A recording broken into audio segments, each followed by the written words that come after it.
Bulawayo টেস্টে bat হাতে আফগানিস্তানের বিপক্ষে দাপট দেখাচ্ছে জিম্বাবুয়ে। প্রথম দিন শেষে বড় সংগ্রহের বার্তা দিচ্ছে তারা।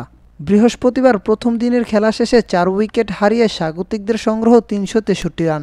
১৬১ বল মোকাবেলায় ৯-৪ ও ৩ ছক্কায় ১৪৫ রানে অপরাজিত আছেন শন উইলিয়ামস। তাকে সঙ্গ দেওয়া ক্রেগ আরভিন অপরাজিত আছেন ৫৬ রানে। এদিন টস জিতে ব্যাট করতে নেমে দ্রুতি ছড়াতে পারেননি ওপেনার জয়লট গাম্ভি।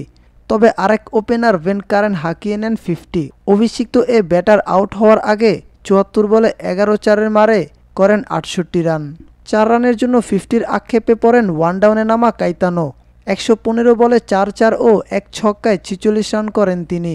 তবে এক প্রান্ত আগলে ধরে ৫০-র পাশাপাশি টেস্ট ক্যারিয়ারে নিজের পঞ্চম সেঞ্চুরি তুলে নেন উইলিয়ামস। দ্বিতীয় দিনে আর মাত্র ৭ রান করলেই ক্যারিয়ার সেরা ১৫১ রানের ইনিংসটি টপকে যাবেন তিনি। তাকে সঙ্গ দিতে দিওয়ান মায়ার্স ব্যর্থ হলেও হতাশ করেননি আরভিন। দিওয়ান ৩৮ বলে ২৭ রান করে সাজঘরে ফিরেন।